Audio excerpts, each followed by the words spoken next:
Gising ako bigla sa akin ang kakaibang kaluskos sa pasilyo, isang tunog na hinding-hindi ko malilimutan at nagbago ng takbo ng buhay ko magpakailanman.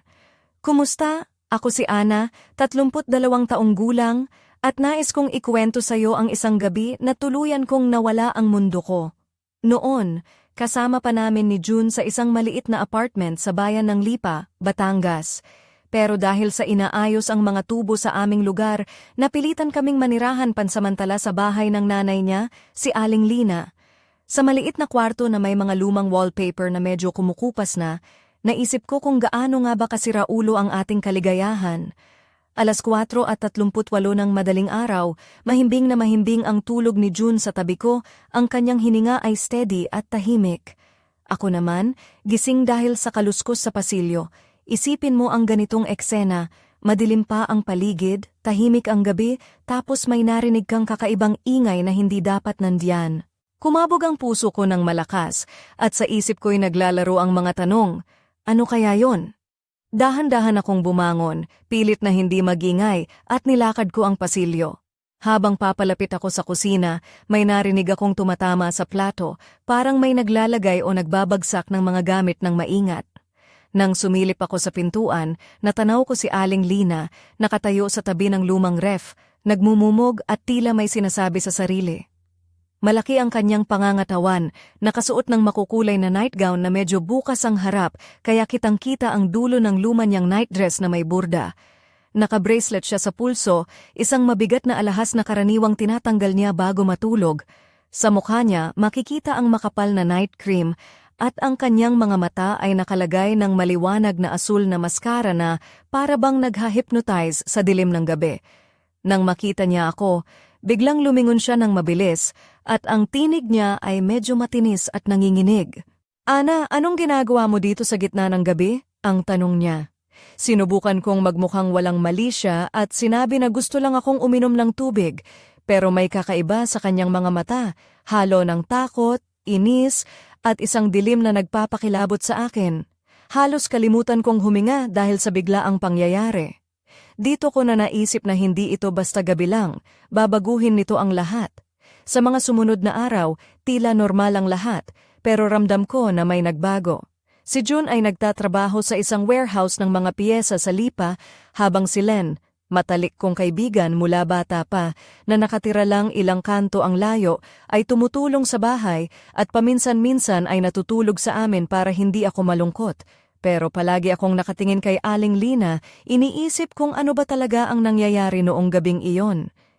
Naalala ko nang umupo ako sa sofa habang tinitingnan ang mga litrato ng mga bagong wallpaper na balak naming ipalit sa apartment namin.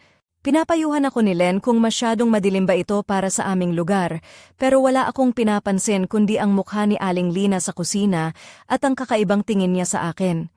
Parang may tinatago siyang lihim na ayaw niyang malaman ko. Lagi kong napapansin na nakatingin siya sa akin kapag dumadaan ako, ang kanyang titig ay halos mapanlait. Parang isang laro kung saan ako ay isang pawn lang na walang malay sa mga plano.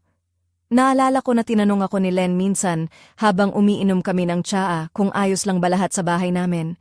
Pinilit kong ngumiti at sabihin na oo, pero ramdam ko ang kabigatan sa kalooban ko. Tuwing gabi, gigising ako na parang may nakatingin sa akin. Kahit anong kaluskos, natatakot ako at bigla akong nananakit ang puso. Kapag matutulog ako, pinipilit kong maging tahimik para hindi magising si June, pero nararamdaman ko pa rin na may mali. Hindi man pansin ni June o sadyang hindi niya gustong makita ang pag-aalala ko. Isang gabi, nakita ko si Aling Lina na pumasok sa kusina na nakasuot ng nightgown na medyo bukas. Kitang-kita ang dulo ng kanyang nightdress. Mabagal at maingat ang kanyang mga galaw, para bang nasa ibang mundo siya. Naka-bracelet pa siya, nakaraniwan niyang tinatanggal bago matulog, pero ngayon ay iniwan niya ito. Nang makita niya ako, ngumiti siya ng kakaiba na parang may lihim na gusto niyang ipahiwatig. Nagduda ako sa sarili ko na baka panaginip lang to, pero kumakabog ang puso ko na hindi ko maialis. Nagsimula akong matakot, hindi lang para sa sarili ko, kundi para kay June at kay Len. Paano kung may alam si Aling Lina na hindi niya sinasabi? Paano kung may mangyayari na magbabago ng buhay namin? Hindi ako mapakali at alam kong kailangan kong maghanda sa mga susunod na mangyayari. Sa gabing iyon, habang nakahiga ako sa tabi ni June na mahimbing ang tulog, biglang may narinig akong kaluskos mula sa pasilyo, parang may naglalakad ng dahan-dahan. Tumayo ako agad, parang may hinahabol na apoy. Nilakad ko ang pasilyo na may lamig na humahaplos sa ilalim ng aking damit panloob. Nang marating ko ang kusina, narinig ko ang tunog ng mga plato na pinipilit ilipat ng maingat. Dahan-dahan kong binuksan ang pinto at nakita si Aling Lina sa tabi ng lumang aparador na umuugong sa bawat kilos niya. Nakasuot siya ng makukulay na robe na medyo bukas at kitang-kita ang burdang dulo ng nightdress niya. Magulo ang buhok niya na parang bagong gising at may kakaibang ningning ang mga mata niya, parang may lagnat. Sa leeg niya may nakasabit na manipis na gintong kwintas na may maliit na krus. Hindi ko pa ito nakikita dati. Bahagyang nakabuka ang mga labi niya na parang may gustong sabihin pero nanatiling lihim. Nang makita niya ako, nagbago ang tingin niya. Mula sa kaba at inis, naging madilim at nakakatakot. Tahimik ka, bulong niya na parang natatakot na may makarinig. Huwag mong gigisingin si June. Ang boses niya ay palu-palo at puno ng panggigipit. Dahan-dahan niyang inilagay ang kamay sa ilalim ng kumot na naghihiwalay sa amin at nanlamig ako sa kanyang paghipo. Ramdam ko ang palpitasyon ng dugo sa tenga at ang katawan ko ay naglalaban-laban sa pagitan ng pagtanggi at isang kakaibang pang-akit. Gusto kong tumakbo pero parang nakatali ako sa sahig. Nang tuluyang umalis si Aling Lina na para bang nawala sa dilim, nanatili akong nakahiga, sinusubukang unawain ang nangyari. Sa isip ko'y paulit-ulit ang sinabi niya, "Ngayon, ikaw naman ang laban." Nakahiga ako doon na may bumabagsak na puso at iniisip kung totoo ba ang lahat ng akala ko tungkol kay Aling Lina. Ano ba ang nakatago sa mga ngiti at alalahanin niyang ipinapakita? Ano ang magiging epekto nito sa akin kay June at kay Len? Ang gabing iyon ay nagdala ng pagbabago at alam kong wala nang babalik sa dati. Ngumiti si Aling Lina ng may lihim, pero ang katanungan ko ngayon, hanggang saan ang laro na ito? At sino ba talaga ang may hawak ng mga piraso ng aming kapalaran? Hindi ko mapigilan ang sarili kong maglakad sa kusina kinabukasan, habang si Aling Lina ay nakatayo sa tabi ng kalan, nagluluto ng pritong itlog at tapa sa lumang kawali na may kalawang sa mga gilid. Ang makulay niyang robe ay nakabukas ng medyo maluwag na nagpapakita ng bahagyang balat ng kanyang balikat at ang dulo ng puting nightdress na may burda, parang sinasabi ng bawat galaw niya na alam niya ang sikreto ng mundo. Ang buhok niya ay nakatali sa isang maluwag na bun na parang hindi na niya inisip pang ayusin, pero may kakaibang aura siya, parang reyna ng kusina na may hindi maipaliwanag na lakas. Nilalagay niya ang mga pagkain sa plato habang nagsasalita tungkol sa mga kapitbahay na nagreklamo sa baha sa basement ng kanilang bahay. Si Len, na nakaupo sa tabi ko, ay nagdaragdag ng napakaraming asukal sa kanyang tsaa, kaya tinawag ko siyang Sugar Queen habang nagtatawanan kami. Pero sa loob-loob ko, hindi ko maalis ang bigat sa dibdib ko. Habang kumakain, paulit-ulit ang mga salita ni Aling Lina sa gabi na iyon. "Ngayon, ikaw naman ang laban." Ramdam ko ang panginginig ng mga kamay ko sa ilalim ng mesa, pilit na iniiwasan ang pagtitinginan niya. Nang lumabas si Len para sagutin ang telepono, tinulak ni Aling Lina ng dahan-dahan ang isang maliit na papel na nakatiklop sa ilalim ng mesa. Kinuha ko ito ng palihim at binasa ng hindi makita ng iba. "Mamayang hating gabi, huwag kang darating, sasabihin ko kay Len na niloloko mo ako." Umikot ang mundo ko sa sandaling iyon. Parang may pelikula akong pinapanood, pero ako ang bida na walang script. Nakatingin si Aling Lina sa akin na may ngiting parang matalim na palaso, at ramdam ko ang bigat ng kapangyarihan niya sa loob ng maliit na apartment na iyon. Para akong manok na natangay sa bagyong hindi niya kontrolado. Sa trabaho, sa warehouse na pinagtrabahuan ni June, halos hindi ko na napansin ang mga kahon na kailangang buhatin. Ang sigaw ng supervisor tungkol sa late na delivery ay parang isang malayong alingawngaw lang na pumasok sa tenga ko. Ang utak ko ay naglalaro sa mga alingawngaw ng lihim at takot. Si June, tulad ng palaging ginagawa niya, ay hindi pansin ang nararamdaman ko o baka tinatago lang niya ang kanyang sariling pag-aalala. Balik kami sa bahay at wala si Aling Lina. Sinabi ni Len na may meeting daw siya sa Homeowners Association tungkol sa problema sa basement. Umupo kami sa lumang dining table na palaging may kaluskos kapag pinipisil ang mga silya. Ang hapunan ay simpleng pritong patatas, adobo at konting atsara.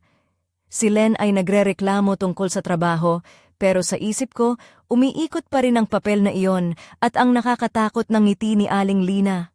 12:00 na ng gabi at ramdam ko ang bigat ng gabi na parang kumot na unti-unting sumasakal sa leeg ko.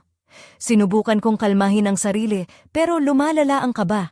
Si Len ay tulog na, si June ay nakahiga sa lumang sofa bed na parang lumang bangka na sumasabay sa alon at ako ay nakaupo, nakikinig sa tiktak ng orasan habang hinihintay ang hating gabi.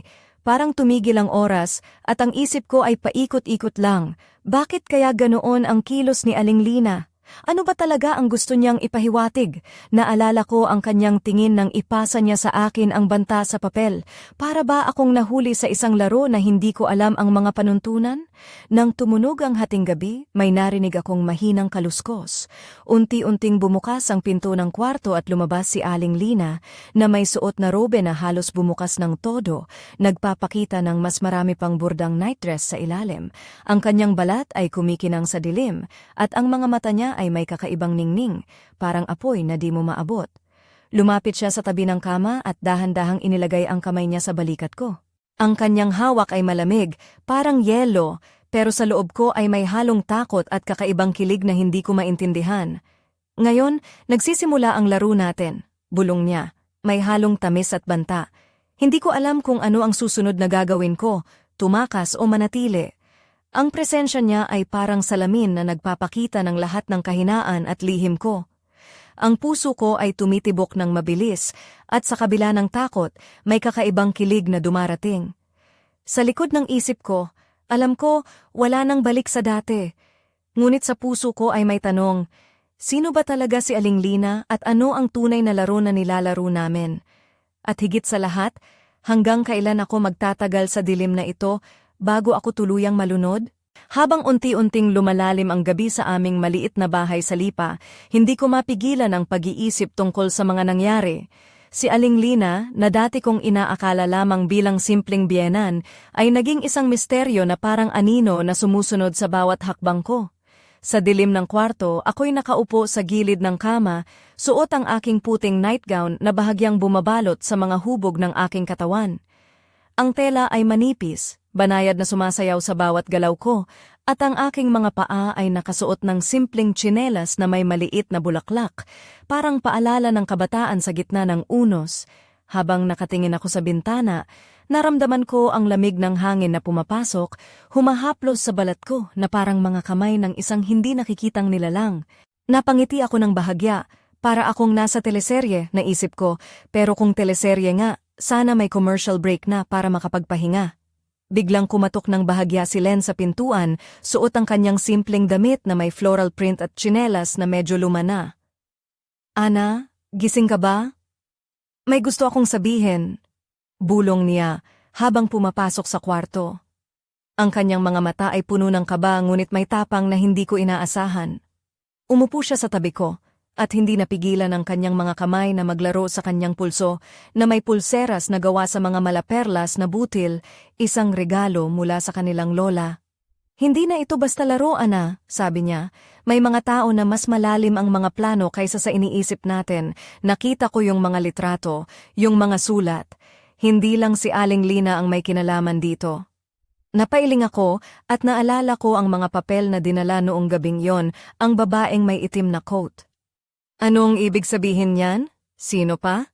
Tanong ko na halos bumulong. Ngumiti siya ng may bahagyang pangamba. Hindi ko pa sigurado pero may mga bagay na dapat nating bantayan at higit sa lahat kailangan natin ng plano. Sa gitna ng dilim, naramdaman ko ang bigat ng responsibilidad. Hindi na ito simpleng usapin ng pamilya o mga problema sa bahay. Parang ako'y naging bahagi ng isang malaking lihim na puno ng panganib at intriga.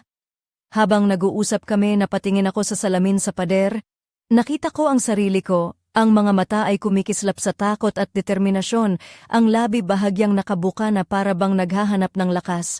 Ang buhok ko, na dati ay palaging maayos, ngayon ay medyo magulo na parang sumasalamin sa kalituhan ng aking isipan. Alam mo, Len, sabi ko habang nagbibiruan na may halong seryoso, Baka dapat magbukas ako ng detective agency dito sa Lipa. Libre ang kape, libre rin ang chismis. Napatawa siya at sandaling lumuwag ang tensyon sa paligid namin. Pero hindi nagtagal. May malakas na kaluskos na nanggaling sa labas ng bintana. Parang may dumadaan na isang sasakyan o baka isang taong nagmamadaling naglalakad. Hindi namin ito pinansin, ngunit sa puso ko ay alam kong iyon ang simula pa lamang ng mas matinding laban. Nang bumalik si June mula sa trabaho, bit-bit ang amoy ng bagong lutong kape at tinapay, nakasuot ng simpleng polo at maong na pantalon, ngumiti siya sa amin. Ngunit sa mga mata niya, may lihim din akong naramdaman, parang may dinadala siyang bigat na hindi niya kayang sabihin. Bakit parang lahat tayo may tinatago? Tanong ko ng banayad habang pinipisil ang kanyang kamay. Napangiti siya ng bahagya, ngunit tahimik. Ang gabi ay nagpatuloy, puno ng mga tanong na walang sagot. Ang aming maliit na tahanan ay naging tahimik na entablado ng mga lihim, kung saan bawat isa ay may kwento na hindi pa handang ilahad. At sa gitna ng dilim, may isang lihim na nakatago. Isang lihim na magpapabago sa lahat ng aming inaakala. Ngunit ano iyon at sino ang susunod na haharap sa madilim na larong ito? Ang sagot ay parang hangin, mahina at mailap, ngunit palaging naroroon, naghihintay na matuklasan. Hindi ko maiwasang maglakad sa labas ng bahay kinabukasan. Ang araw ng Disyembre ay mabagal ang pag-ikot sa langit ng Lipa. Suot ko ang aking paboritong barutsaya na may burdang bulaklak sa tabing palda at ang aking tsinelas na gawa sa abaka ay tahimik na humahaplos sa mga lumang bato ng sidewalk. Ang hangin ay malamig pero may halong bango ng mga niyog at tsokolate mula sa mga naglalako sa kanto. Parang isang paalala na kahit gaano man kalalim ang dilim, may mga simpleng ligaya pa rin sa paligid. Habang naglalakad ako patungo sa palengke, napansin ko ang mga tindera na abala sa pagtitinda ng mga sariwang gulay at prutas. Isang matandang babae ang nakasuot ng makulay na saya at bandana, nakangiti habang nagaayos ng mga papaya. Napangiti rin ako sa kanya at naisip ko, kung kaya niyang mag-organisa ng prutas, baka kaya ko rin ayusin ang gulo sa buhay ko. Biglang tumunog ang aking cellphone. Si Len yun. Ana, may nakita akong kakaiba sa bahay ni Aling Lina, sabi niya nang may kaba. Parang may mga tao na pumapasok doon kahit gabi na. Napatingin ako sa paligid, para bang may mga mata rin na sumusubaybay. Saan ka na? Tara, punta tayo doon, sagot ko, habang nilalakad ang mas mabilis. Pagdating namin sa bahay ni Aling Lina, napansin ko agad na may mga bakas ng sapatos sa putik sa harap ng pinto. Hindi ito pangkaraniwan dahil madalas ay malinis ang paligid. Ang pintuan ay bahagyang nakabukas, na parang iniwan ng nagmamadali. Dahan-dahan kaming pumasok sa loob at ang amoy ng lumang kahoy at kape ay bumalot sa amin. Sa kusina, may mga papel na nakakalat sa sahig, mga sulat at litrato na tila pinaghalong lihim at pangamba. Pinagmasdan namin ang isang larawan ni June at ako nakuha mula sa malayo na parang sinusubaybayan. Parang tayo ang bida sa isang pelikula ng suspense, biro ko habang sinasalo ang aking leeg. Kulang na lang may soundtrack na ominous, ngunit hindi namin pinansin ang biro dahil ang mga sulat ay puno ng mga code at paalala na parang mga babala. Nakita rin namin ang isang maliit na kahon na nakalock at sa gilid nito ay may nakasulat, huwag buksan hanggat hindi handa. Habang sinusuri namin ang mga ito, may narinig kaming yabag sa taas ng hagdan. Bigla kaming napahinto at ang puso ko ay tumalon ng malakas. Dahan-dahan kaming umakyat, dala ang isang flashlight na may liwanag na parang tanong sa dilim. Sa itaas, sa kwarto ni Aling Lina, nakita namin ang isang lumang aparador na bahagyang nakabukas. Sa loob nito, may mga kahon na puno ng mga lumang dokumento, litrato, at isang diary na may takip na balat. Kinuha namin ito ng magkasabay at habang binubuksan ko ang mga pahina, napansin ko ang sulat na may mga pangalan, petsa at mga pangyayari na tila may kinalaman sa mga tao sa aming paligid. Parang may koneksyon si Aling Lina sa isang lihim na samahan, bulong ni Len, na may takot at pagkasabik. Biglang may kumatok sa pinto ng kwarto. Nagkatinginan kami ni Len at sa isang iglap, lumiwanag ang flashlight ko papunta sa pinto. Ngunit nang buksan namin, wala namang tao. Sa halip, may isang maliit na sobre na nakapatong sa sahig na may nakasulat na, huwag magtiwala sa sinuman. Naramdaman ko ang nanginginig na kamay ni Len habang binabasa namin ang mensahe. Ano ba itong nangyayari sa atin? Tanong ko, habang tinititigan ang dilim sa labas ng bintana. Sa isang iglap, naisip ko ang sinabi ni Aling Lina noong una niyang pagdating sa kusina. Ngayon, nagsisimula ang laro natin. At ngayon, ramdam ko na ang laro ay hindi lang para sa amin, kundi para sa lahat ng nakakakilala sa amin. Habang bumababa kami sa hagdan, ang dilim ay tila lumalalim, at ang bawat hakbang ay parang hudyat ng isang bagong kabanata. Ngunit sa puso ko, may apoy na nagsisimulang magliyab, isang apoy ng tapang at paghahangad ng katotohanan. At sa likod ng lahat ng ito, may isang tanong na patuloy na bumabalik. Sino ba talaga ang nasa likod ng lahat ng ito? Tahimik ang gabi nang bumalik kami ni Len sa bahay, ang lamig ng hangin ay sumasalubong sa amin at ang mga bituin sa langit ng lipa ay tila nagmamasid sa aming mga kilos. Suot ko ang aking paboritong mahabang blouse na may burdang bulaklak sa gilid at ang maong kong shorts ay bahagyang sumasalubong sa hangin. Ang mga sandalyas ko ay simpleng rubber slippers, ngunit sa bawat hakbang ko, naramdaman ko ang bigat ng mga pangyayari sa dibdib ko. Pagpasok namin sa bahay, naramdaman ko ang kakaibang tensyon sa hangin. Parang may mga mata na sumusubaybay sa bawat galaw namin. Si June ay nakaupo sa sala, nakatingin sa bintana, suot ang kanyang puting polo at maong na pantalon, mukha niya ay seryoso at tila may iniisip. Nilapitan ko siya at dahan-dahan kong hinawakan ang kanyang braso. June, kailangan nating pag-usapan ang mga nangyayari, sabi ko na may halong pag-aalala at tapang. Tumango siya at umupo kami sa lumang sofa.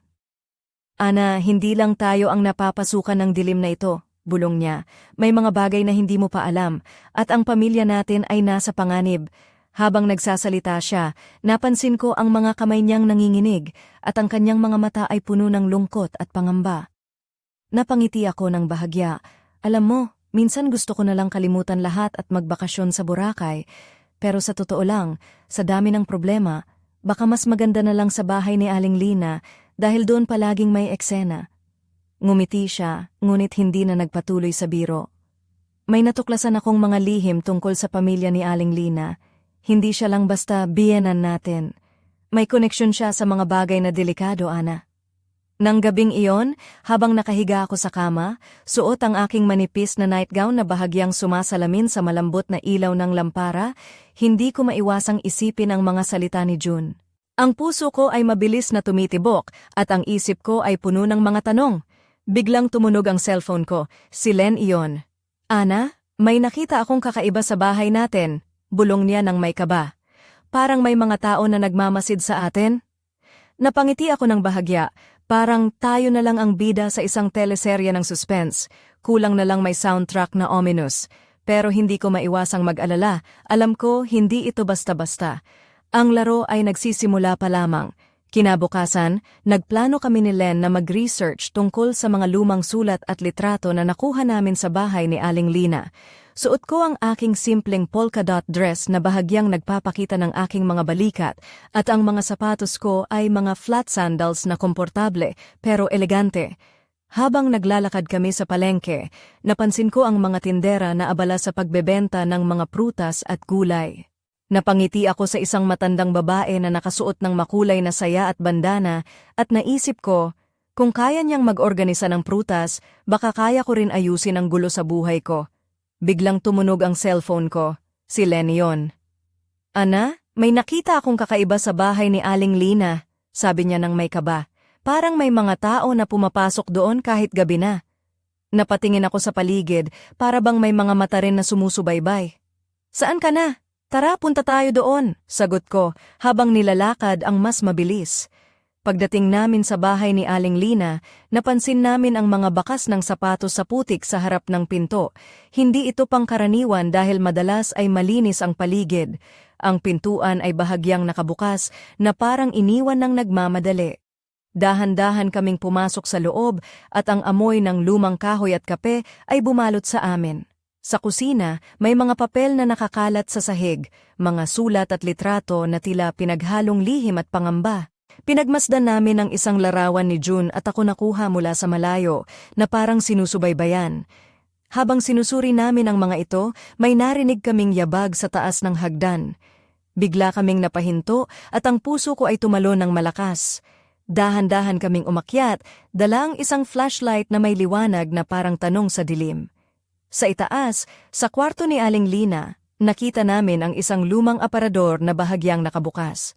Sa loob nito, may mga kahon na puno ng mga lumang dokumento, litrato, at isang diary na may takip na balat.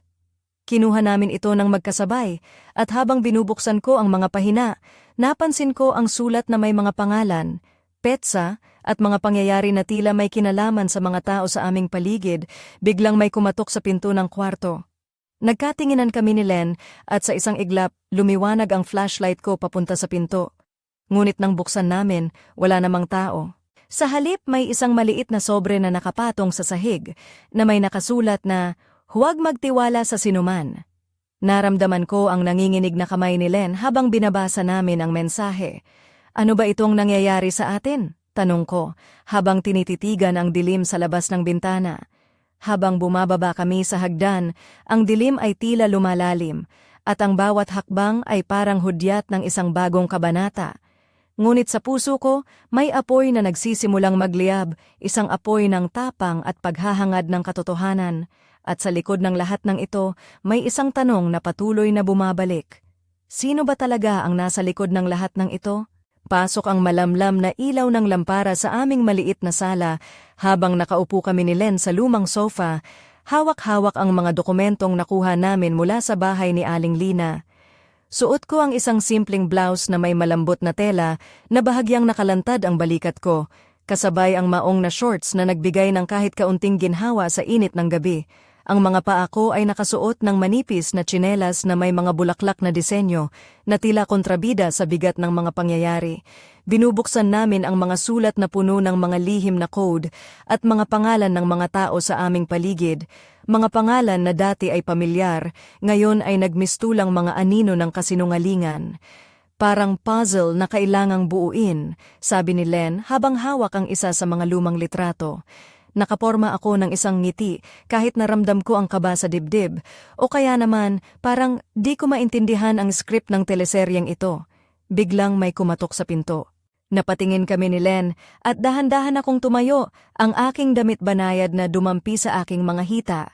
Binuksan ko ang pinto at sa labas ay si Aling Lina, nakasuot ng kanyang makulay na robe na bahagyang nakabukas, nagpapakita ng nightdress na may burda sa gilid. Ang kanyang mga mata ay kumikislap sa liwanag ng ilaw, may halo ng lihim at babala. "Hindi niyo dapat hinahawakan ang mga iyon," mahina niyang sabi, ngunit may kasamang babala. "May mga bagay na mas malaki kaysa sa inyo." Napailing kami, ngunit bago kami makasagot, nilingon niya ang kanyang sarili at naglakad palayo ng mabilis, na parang nagtatago sa dilim. Pagbalik niya, napansin kong may kakaibang liwanag sa kanyang mga mata, parang may apoy na hindi ko maintindihan. Sa likod ng kanyang pulso, ang mabigat na pulseras na dati kinangkintab ay kumikislap sa liwanag ng lampara. Naalala ko ang unang gabi nang makita ko siya na may suot na nightgown na bahagyang bukas, ang kanyang mga mata ay tila nagmumungkahi ng isang kwento na hindi niya kayang sabihin. Habang nag-uusap kami ni Len, unti-unting lumalalim ang gabi, at ang mga anino sa paligid ay parang dumadami. Napansin ko ang mga larawan na may mga marka at notes, mga lihim na plano na sumasalamin sa isang mundo ng intriga at panlilinlang. Minsan, sinubukan kong magpatawa. "Alam mo, kung ito ay pelikula, siguro panahon na para maglagay ng soundtrack na may dramatic violins." Napangiti si Len, ngunit ang kanyang mga mata ay puno pa rin ng takot. Sa gitna ng aming pag-uusap, naramdaman ko ang isang malamig na hangin na dumaan sa bintana. Unti-unting bumukas ito, at ang hangin ay humaplos sa aking balat na parang mga kamay ng isang hindi nakikitang nilalang. Napatingin ako sa labas, ngunit wala akong nakita kundi ang dilim ng gabi at ang mga anino ng mga puno. Biglang tumunog ang cellphone ko. Si Jun yon. "Ana, may mga taong nagmamasid sa bahay nyo. Mag-ingat kayo," babala niya ng may kaba sa boses. Napatingin ako kay Len at alam naming pareho na hindi na ito basta-basta laro. Ito ay isang laban para sa kaligtasan. Habang tinatapos namin ang gabi, ang mga tanong ay patuloy na bumabalot sa aming isipan. Sino ba talaga ang nasa likod ng lahat ng ito? Ano ang tunay na layunin nila? At hanggang kailan kami makakatagal sa dilim na ito? Ngunit sa gitna ng lahat, may isang bagay na malinaw, hindi kami susuko, at ang apoy ng katotohanan ay patuloy na magliliyab sa aming puso. Pagsapit ng madaling araw, hindi pa rin ako makatulog. Nakaupo ako sa gilid ng kama, suot ang aking malambot na pambahay na may puting lase sa mga gilid na bahagyang humahaplos sa aking mga balikat. Ang malamlam na ilaw mula sa lampara ay naglalaro sa mga anino sa kwarto na para bang mga lihim mismo ang naglalakad sa paligid. Ang aking mga paa ay nakasuot ng simpleng tsinelas na may maliit na bulaklak na kakaibang kontrast sa bigat ng mga pangyayari. Biglang may kumatok sa pintuan. Napatingin ako at inisip ko kung sino iyon sa ganitong oras. Dahan-dahan kong binuksan ang pinto at sa labas ay si June, nakasuot ang kanyang puting polo at maong na pantalon. Ang kanyang mga mata ay puno ng pag-aalala. "Gusto kitang kausapin, Ana," mahina niyang sabi na para bang may mabigat siyang pasan. Pumasok siya sa kwarto at naupo sa tabi ko. Hindi na ito simpleng problema. May mga tao na gustong sirain ang pamilya natin at may mga sikreto na kailangang malaman. Habang nagsasalita siya, napansin ko ang kanyang mga kamay na nanginginig at ang kanyang mga mata ay puno ng lungkot at takot. Napangiti ako ng bahagya. "Alam mo, June, minsan gusto ko na lang magbakasyon sa Tagaytay, pero sa dami ng problema, baka dito na lang tayo mag-staycation sa bahay ni Aling Lina." Ngumiti siya, ngunit seryoso pa rin. "May mga bagay na dapat nating harapin, Ana. Hindi tayo pwedeng tumakas." Habang nag-uusap kami, naramdaman ko ang bigat ng responsibilidad na bumabalot sa akin. Hindi na ito simpleng usapin ng pamilya o mga problema sa bahay. Parang ako'y naging bahagi ng isang malalim na lihim na puno ng panganib at intriga. Kinabukasan, nagpasya kami ni Len na magsiyasat pa ng mas malalim tungkol sa mga dokumento at litrato na nakuha namin. Suot ko ang aking paboritong polka dot dress na bahagyang nagpapakita ng aking mga balikat at mga flat sandals para sa ginhawa habang naglalakad. Habang naglalakad kami sa palengke, napansin ko ang mga tindera na abala sa pagbebenta ng mga prutas at gulay. Isang matandang babae ang nakasuot ng makulay na saya at bandana na may ngiti sa labi habang inaayos ang mga papaya. Napangiti ako sa kanya at naisip, kung kaya niyang mag-organisa ng prutas, baka kaya ko rin ayusin ang gulo sa buhay ko. Biglang tumunog ang cellphone ko. Si Len iyon. "Ana, may nakita akong kakaiba sa bahay ni Aling Lina," sabi niya nang may kaba. "Parang may mga taong pumapasok doon kahit gabi na." Napatingin ako sa paligid, para bang may mga mata rin na sumusubaybay. "Saan ka na? Tara, punta tayo doon," sagot ko habang nilalakad ang mas mabilis. Pagdating namin sa bahay ni Aling Lina, napansin namin ang mga bakas ng sapatos sa putik sa harap ng pinto. Hindi ito pangkaraniwan dahil madalas ay malinis ang paligid. Ang pintuan ay bahagyang nakabukas na parang iniwan ng nagmamadali. Dahan-dahan kaming pumasok sa loob at ang amoy ng lumang kahoy at kape ay bumalot sa amin. Sa kusina, may mga papel na nakakalat sa sahig, mga sulat at litrato na tila pinaghalong lihim at pangamba. Pinagmasdan namin ang isang larawan ni June at ako nakuha mula sa malayo na parang sinusubaybayan.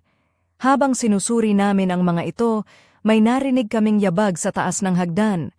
Bigla kaming napahinto at ang puso ko ay tumalon ng malakas. Dahan-dahan kaming umakyat, dala ang isang flashlight na may liwanag na parang tanong sa dilim. Sa itaas, sa kwarto ni Aling Lina, nakita namin ang isang lumang aparador na bahagyang nakabukas. Sa loob nito, may mga kahon na puno ng mga lumang dokumento, litrato at isang diary na may takip na balat. Kinuha namin ito ng magkasabay at habang binubuksan ko ang mga pahina, napansin ko ang sulat na may mga pangalan, petsa at mga pangyayari na tila may kinalaman sa mga tao sa aming paligid. Biglang may kumatok sa pinto ng kwarto. Nagkatinginan kami ni Len at sa isang iglap, lumiwanag ang flashlight ko papunta sa pinto. Ngunit nang buksan namin, wala namang tao. Sa halip, may isang maliit na sobre na nakapatong sa sahig na may nakasulat na, "Huwag magtiwala sa sinuman." Naramdaman ko ang nanginginig na kamay ni Len habang binabasa namin ang mensahe. "Ano ba itong nangyayari sa atin?"